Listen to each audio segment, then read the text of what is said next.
नमस्कार, मैं गोपाल मंडल। मेरा यूट्यूब चैनल लाइफ मेकर में आपका स्वागत है। आज मैं क्लास 11 ज्योग्राफी चैप्टर 11 का चर्चा करेंगे। वह चैप्टर है वायुमंडल में जल। अब हम देखते हैं दोस्तों कि वायुमंडल में जल कैसे पहुंचता है, किस रूप में वायुमंडल में जल पाए जाते हैं। तो हम जानते हैं दोस्तों कि इस पृथ्वी में जितने सारे जलाशय हैं, अर्थात जहाँ जहाँ इस पृथ्वी के ऊपर जल इकट्ठा है, जैसे समुंदर, नदी, नाला, तालाब, झील, झरना आदि, ये सारे जलाशयों के ऊपर जब सूर्य का प्रकाश गिरता है तो वह जल गर्म होकर वाष्प बनता है और वाष्प के रूप में वह वायुमंडल में चले जाते हैं। तो इस तरह से वायुमंडल में जल पाए जाते हैं। दूसरा, पौधों के उत्सर्जन से, जब पौधा में उत्सर्जन की क्रिया होता है तो इस माध्यम से भी वायुमंडल में जल पहुंच जाता है। तो इस तरह से जलाशय के वाष्पीकरण, पौधों के उत्सर्जन के द्वारा वायुमंडल में जल पहुंच जाते हैं। अब हम देखते हैं दोस्तों कि पिछले क्लास में मैंने जल चक्र के बारे में पढ़ा था कि जल चक्र क्या है। जल चक्र वह है जो धरती पर उपस्थित जल मंडल पर यानी जलाशयों पर जब सूर्य का रोशनी, सूर्य का प्रकाश जब गिरता है तो वह जल गर्म होता है। गर्म होने से वाष्प बनता है और वह वाष्प वायुमंडल में चले जाते हैं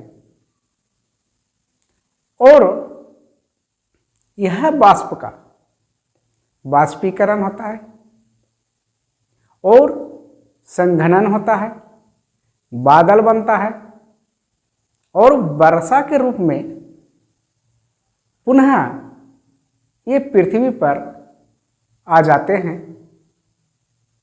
तो इसी व्यवस्था को, इसी क्रिया को जल चक्र कहते हैं। दूसरा हम देखते हैं वाष्पीकरण। जब जल तापमान के कारण वाष्प में बदल जाता है तो इस प्रक्रिया को हम वाष्पीकरण कहते हैं। हम जानते हैं कि जब जल के ऊपर सूर्य किरण जब गिरता है तो जल गर्म होता है और गर्म होकर वह वाष्प बनता है और वह वाष्प बनकर जब वायुमंडल में चले जाते हैं तो यह वाष्प बनने की जो क्रिया है, इसी क्रिया को हम वाष्पीकरण कहते हैं। तीसरा, संघनन क्या है? तो संघनन वह है जो जल वाष्प के जल यानी जल वाष्प के जल के रूप में बदल जाना ही संघनन कहलाता है। यानी जल वाष्प जो है वह गैस बन के जब उड़ता है तो वह गैस ठंडा होकर पुनः जल के रूप में बदल जाता है। तो यह जल के रूप में बदलने की जो क्रिया होती है तो इसी क्रिया को हम संघनन कहते हैं। क्योंकि धरातल से जैसे जैसे हम ऊपर की ओर जाते हैं तो तापमान घटते जाता है। तो वह तापमान घटते घटते एक ऐसा समय आता है कि वह वाष्प जल में बदल जाता है। तो इसी क्रिया को, इसी अवस्था को हम संघनन कहते हैं। अब हम देखते हैं दोस्तों कि संघनन कितने प्रकार के होते हैं। तो हम देख पा रहे हैं कि संघनन जो है वह 4 प्रकार के होते हैं। पहला, ओस। ओस वह है जो दिन में धरातल गर्म होता है और रात में ठंडा हो जाता है। कभी कभी धरातल इतनी ठंडी हो जाती है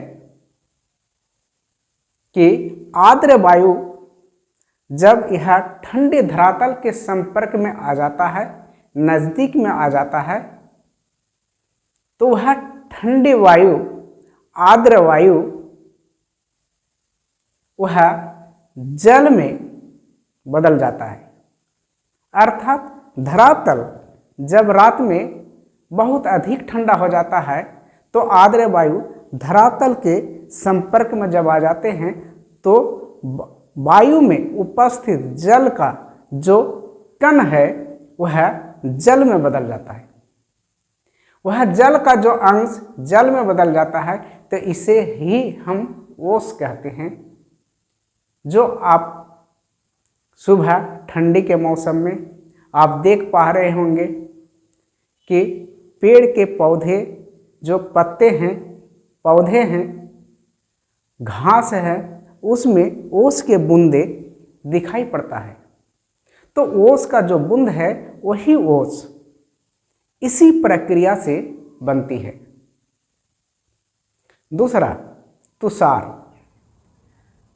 तुषार जब संघनन का तापमान जमाव बिंदु से नीचे आ जाती है, यानी 0 डिग्री से जब नीचे आ जाती है, तो तब तुषार का निर्माण होता है, यानी बर्फ बनने लगता है।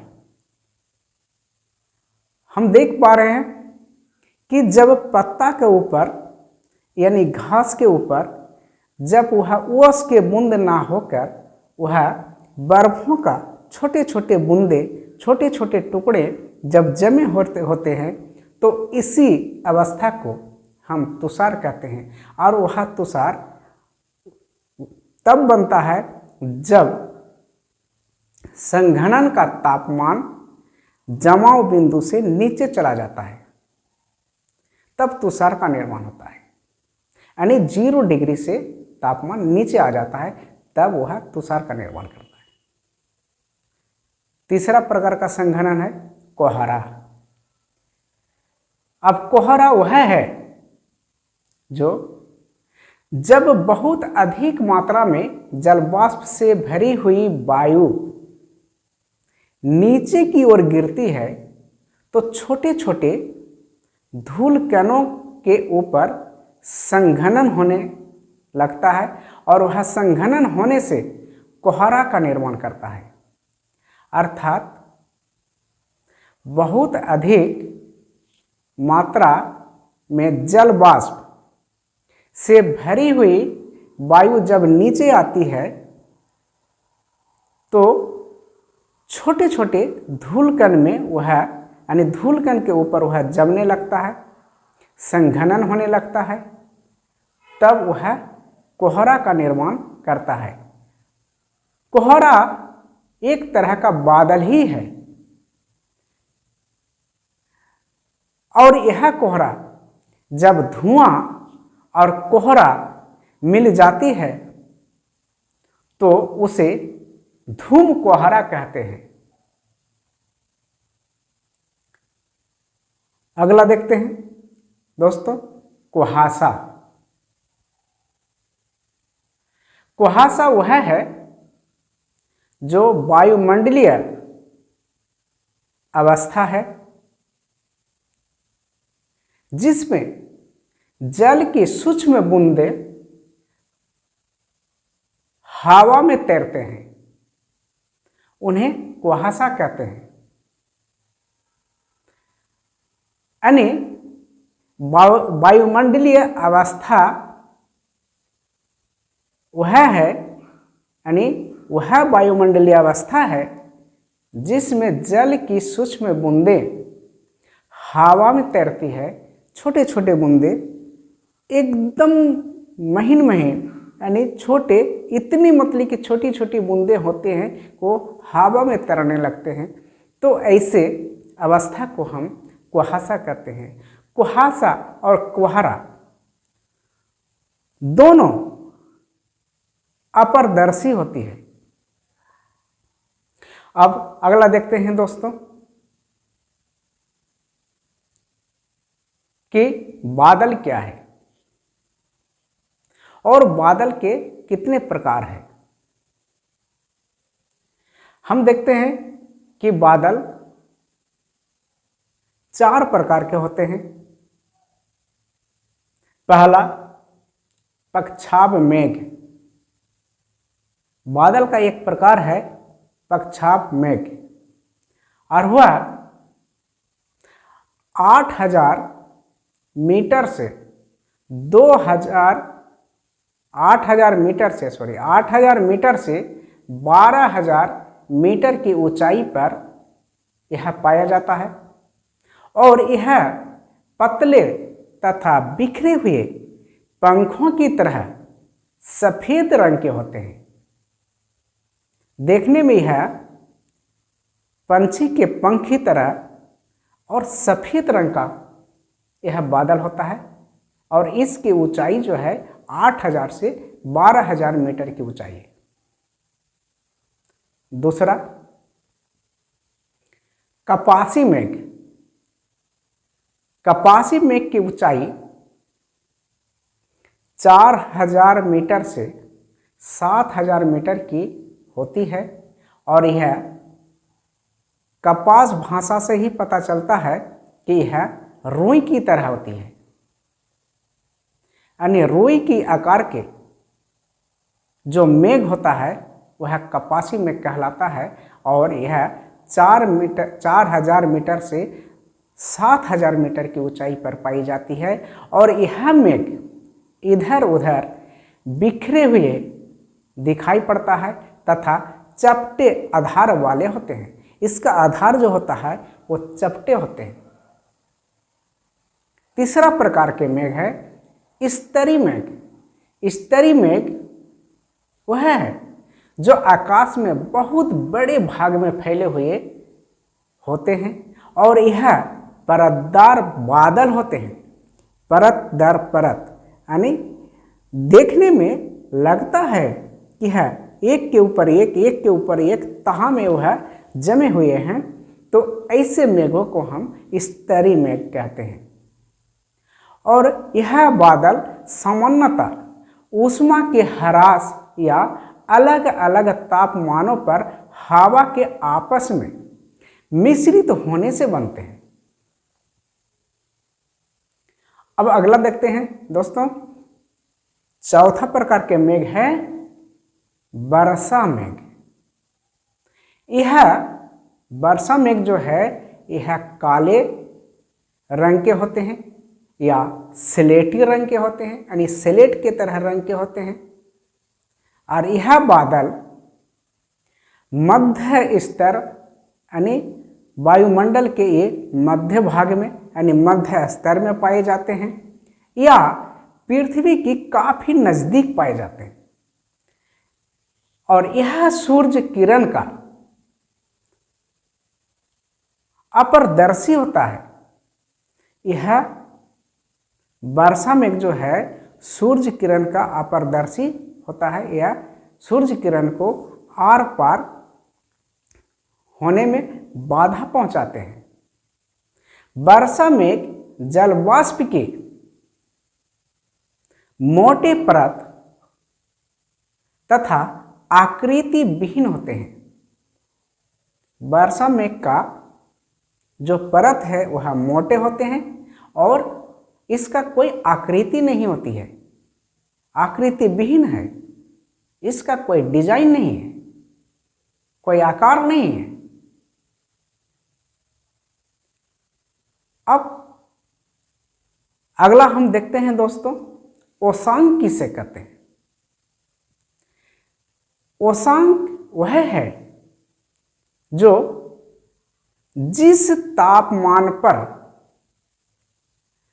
संघनन की प्रक्रिया शुरू होता है उन्हें ओशांक कहते हैं। यानी एक ऐसा अवस्था आता है, ऐसा एक तापमान की स्थिति आती है जहां पर वह संघनन शुरू होता है। संघनन शुरू होता है यानी संघनन शुरू हो जाता है, तो ऐसी अवस्था को हम ओशांक कहते हैं। अगला देखते हैं दोस्तों कि बरसन क्या है। जलवाष्प के संघनन के बाद नमी के मुक्त होने की जो अवस्था है उसे ही हम बरसन कहते हैं। अर्थात जलवाष्प संघनन होता है और संघनन होने के बाद नमी की मुक्त होने की जो अवस्था होती है तो हम उसे बरसन कहते हैं। अर्थात संघनन होने के बाद वहाँ वायुमंडल में जो जल का मात्रा है वह बढ़ने लगता है और बढ़ने के कारण से वह क्या होता है कि वह नीचे की ओर वह गिरने लगता है। तो तब इस स्थिति को हम बरसन कहते हैं। जब बरसन जल के रूप में बरसने लगते हैं, गिरने लगते हैं, तो तब हम उसे वर्षा कहते हैं। यानी बरसन के जल जब आसमान से धरती की ओर जब गिरने लगते हैं तो इस प्रक्रिया को, इस अवस्था को हम वर्षा कहते हैं। और देखते हैं कि वर्षा 3 प्रकार के होते हैं। पहला संवहनीय वर्षा, दूसरा पर्वतीय वर्षा, तीसरा चक्रवातीय वर्षा।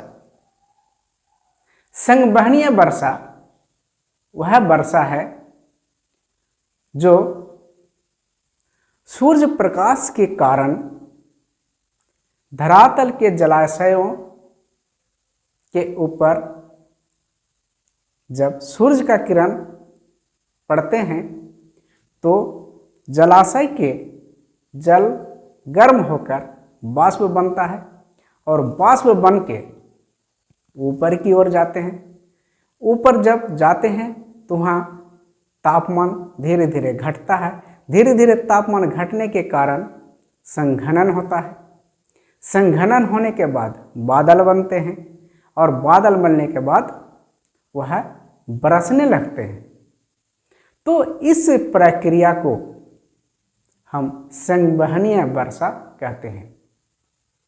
दूसरा पर्वतीय वर्षा। अब हम देखते हैं दोस्तों कि जब आर्द्र वायु पर्वत की ओर अग्रसरित होता है और धीरे धीरे वह वायु पर्वतों से टकराकर जब पर्वतों के ऊपर की ओर उठते हैं तो वह वायु, वह आर्द्र वायु ऊंचाई के कारण, तापमान कम रहने के कारण वह संघनित होता है और संघनित होकर बादल बनते हैं। बादल बनने के बाद वह बरसते हैं। चूंकि यह वर्षा पर्वतों से टकराने के कारण होता है, इसलिए ऐसे वर्षा को हम पर्वतीय वर्षा कहते हैं। यानी आर्द्र वायु पर्वतों से जैसे टकराया वह पर्वतों के ऊपर उठना शुरू किया और उठने से वह ठंडा के कारण यानी तापमान ऊपर की ओर कम होता है। कम होने से वह संघनित होने लगता है और वह संघनित होने के बाद वह बरसता है, इसलिए इसे पर्वतीय वर्षा कहते हैं। तीसरा, चक्रवातीय वर्षा। तो चक्रवातीय वर्षा वह है जब जलमंडल से स्थलमंडल की ओर वायु की गति होती है, अर्थात निम्न दाब से निम्न दाब की ओर उच्च दाब से वायु की गति होती है, यानी उच्च दाब से निम्न दाब की ओर वायु की गति होती है, तो वह आर्द्र वायु के कारण जो वर्षा होती है उसे हम चक्रवातीय वर्षा कहते हैं। अर्थात निम्न वायु दाब की ओर उच्च वायु दाब की ओर से जब वायु आती है, गति करती है और उनके उस उच्च दाब की तरफ से आने वाले आर्द्र वायु द्वारा जो वर्षा होती है उसे चक्रवातीय वर्षा कहते हैं। तो दोस्तों, आज तक यहीं, फिर अगले क्लास में अगले विषय लेके आएंगे। अभी तक के लिए जय हिंद।